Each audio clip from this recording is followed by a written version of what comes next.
The ANC is devouring itself, and not like in the cute way where like a dog notices its tail and chases itself round and round and round and round in circles. No. The ANC is devouring itself like a snake, a big old basilisk Harry Potter style snake that has got a hold of its own tail and started to literally swallow and ingest parts of not just its tail, but its whole body. Nobody thought, even when we were talking about maybe the ANC dropping below 50% in this upcoming election, that this kind of ANC fall apart could happen. But according to recent by-elections, it might be happening because of its very own former president and leader, Jacob Zuma, and his new MK party. And right now, we are heading into an election which until a few months ago looked unprecedented, and maybe the ANC would drop below 50, but now we're heading towards a royal rumble. So let's look at the new data and the new voting and try to understand how from almost nowhere, Jacob Zuma has once again become one of the most powerful politicians in South Africa. This is The Issue with myself, Dan Corder. South Africa is a movie. Welcome to the watch party. If you've just joined the watch party for the first time, you should know a few things. Firstly, all of our episodes exist on YouTube in video form and also in a deeper, fuller analysis on our podcast streamers if you want to go check them out. Secondly, we have a Patreon where for less than 100 Rand a month, you as a subscriber will be treated to weekly expert interviews with people who know the most about the biggest issues facing South Africa. The one that we just posted last week was with data elections expert for South Africa, Wayne Sisman, talking about the potential rise of the MK party and what else he is seeing as we head toward the election. And finally, if you like anything you're about to see, it would be lovely if you supported the show by giving this video a like and the channel a subscribe. Right, let's talk about Jacob Zuma. The ANC must be so sick of Jacob Zuma. He's just a rash that will not go away, not even if you wash it in the shower and then tell a court later that you thought that washing it in the shower would make it go away. He's literally the Undertaker. Do you know how many times South Africa has thought that Zuma has finally been defeated, put in a box and put 6 feet under? There's the arms deal. There's the State Capture Commission. There's the fact that he was actually criminally convicted and sentenced to jail and went to jail. There's the fact that he was coup kicked out of leadership of the ANC, that Ramaphosa slowly and methodically defeated all of Zuma's proxy opposition members who rivaled him for the leadership of the ANC, and then finally managed to remove all of his allies, most recently Ace Magashule, from the ANC leadership positions. But still, Jacob Zuma keeps coming back. And then last day of reconciliation, ironically, he did about the most unreconciliatory thing possible and turned on his own party, but in a sneaky way. And this is where I say that the ANC is devouring itself, because Zuma is still a member of the ANC, remember, an active member of the ANC. Well, he's been suspended now because he did the unthinkable late last year, December. He said that every single member of the current ruling party's leadership is sellouts and apartheid collaborators. And Zuma said he would never leave the ANC, he would die an ANC member. He also, remember, said that the ANC would rule until Jesus comes. So not sure about the predictions at the moment, but you know, we move. And he said that the only way to save the ANC in South Africa was to campaign against them and endorse this basically unknown political party, brand new, registered in September 2023, called Umkhonto weSizwe, obviously named after the armed wing of the ANC. And Zuma said this is the new struggle against the ANC, and he's going to advocate for and campaign for Umkhonto weSizwe for the upcoming election. The ANC suspended him, but he's still fully a member of the African National Congress. But since the 16th of December, he has been crossing all over the country campaigning for MK. And so far, the African National Congress doesn't really seem to know what to do about this situation. The party was officially registered with the IEC in September 2023 by Jabulani Sibongiseni Khumalo. And then the ANC's Fikile Mbalula said that they would challenge the registration of Umkhonto weSizwe with the IEC. Particularly, they would also challenge the trademarking of the Umkhonto weSizwe name, which the ANC argues is their name and their property since it was a fundamental part of the freedom struggle. It's a little awkward though for the ANC because it seems as though they only actually applied for the trademark Umkhonto weSizwe in September 2023 after MK, Umkhonto weSizwe, the party, was registered, and it often takes 2 years or longer for a trademark to actually be registered and recognized under South African law. So it's tricky.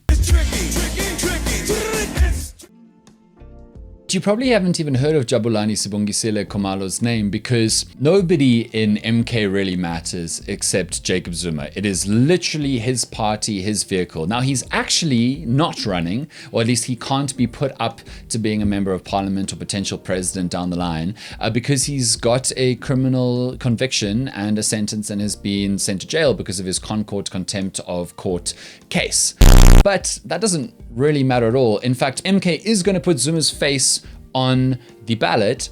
And more than that, Zuma and others in MK have said they're not going to flesh out an organization until after the election, where they will figure out who best represents different groups of people and who they really want as MK representatives in parliament if they get seats. So it really just is a one-man band. It's just that Jacob Zuma is an incredible one-man band on the campaign trail. He's the political equivalent of one of those dudes you see asking for small change at the mall while performing with basically every instrument ever invented attached to their body. They got like an accordion here and 2 drums and also somehow a great singing voice. That's basically what he's doing right now. And he's pulling the crowds, not just in KwaZulu-Natal. He had a significant rally in Alexandria Township in Gauteng a few days ago. He's been making speeches that have been traveling very far. One of them where he said, you must distrust and we must be skeptical of any ANC member who wants to defect and come across to MK because ANC leaders only bring with them corruption.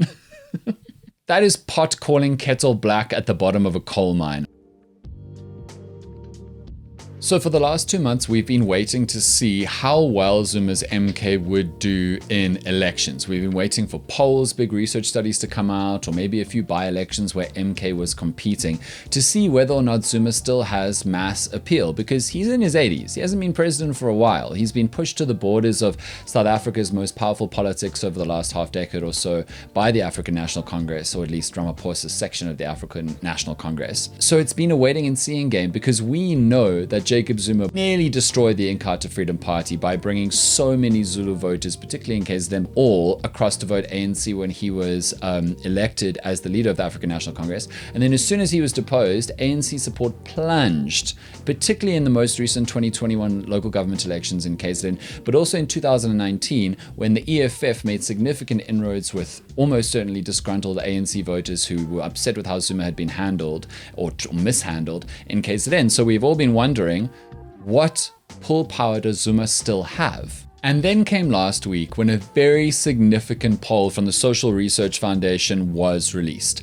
Now, this poll was a survey of eligible voters in KwaZulu-Natal.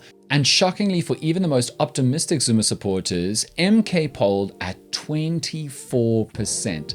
Just under a quarter of all voters. And the ANC only polled 1% higher at 25% in KwaZulu-Natal. Now, the ANC had been tracking to get maybe mid 40% by other polls measures before MK was announced.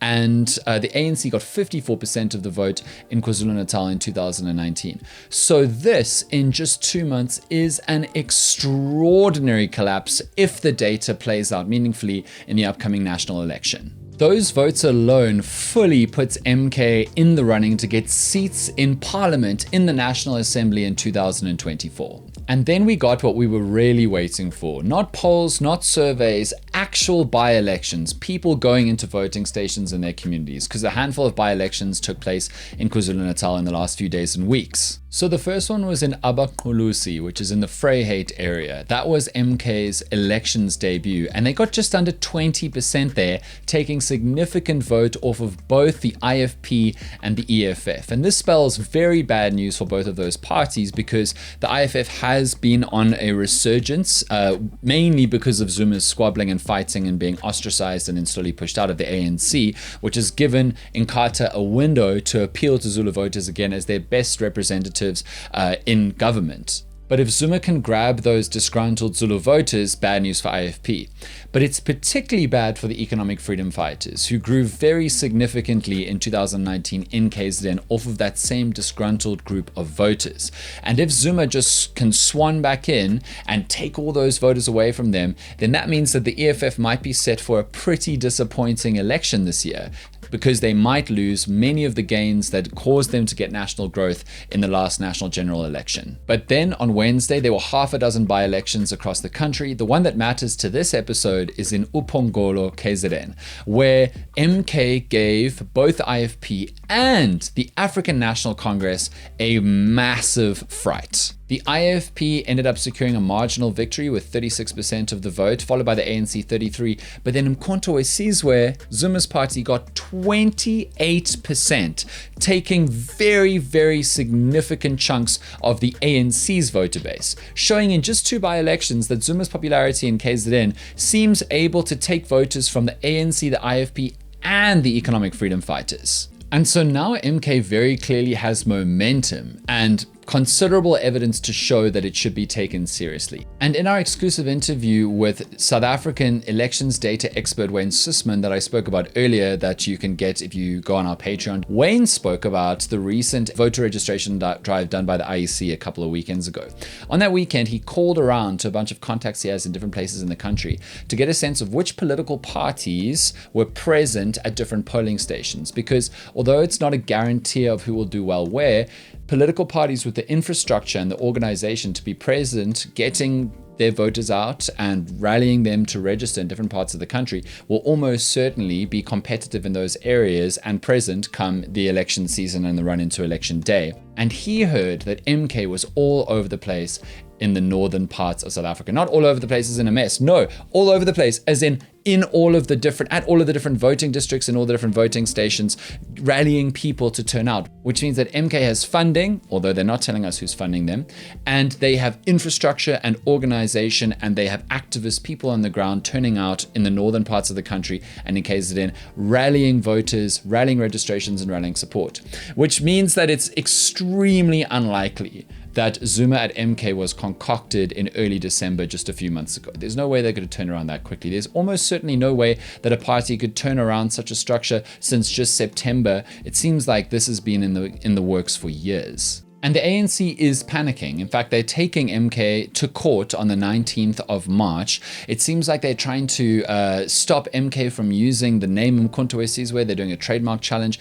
They're also, it seems like they're trying to get MK as a party deregistered completely. So they're trying to use the courts to stop MK from even existing. But even if the ANC wins the trademarking battle and forces Umkhonto weSizwe as a party to change its name, it feels like so long as the party is registered, the damage is kind of done. Like, you know, the secret's out. It's in the water supply. Like, no matter if they are forced to change the name or not, people now know that Zuma is back, and they know that he is turning out voters in massive numbers, particularly in KZN. So that's all you need to know for now about Jacob Zuma's revenge. He's literally the Undertaker of South African politics. Cannot be beat, keeps coming back, and he's got his former party in a chokehold and a panic. Not on the ropes by any means, but there's a royal rumble coming in the South African national general election in 2024 that none of us could have predicted. So that's the issue for today. Thank you so much for watching. Remember, we return this Thursday with the latest episode of News Worth Knowing. That's every Thursday on the show on YouTube and the podcast streamers.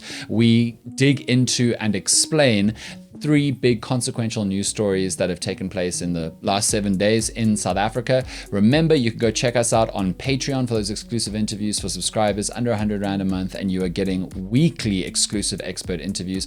And lastly, pop us a subscribe if you haven't yet. Thank you so much for watching. See you on Thursday.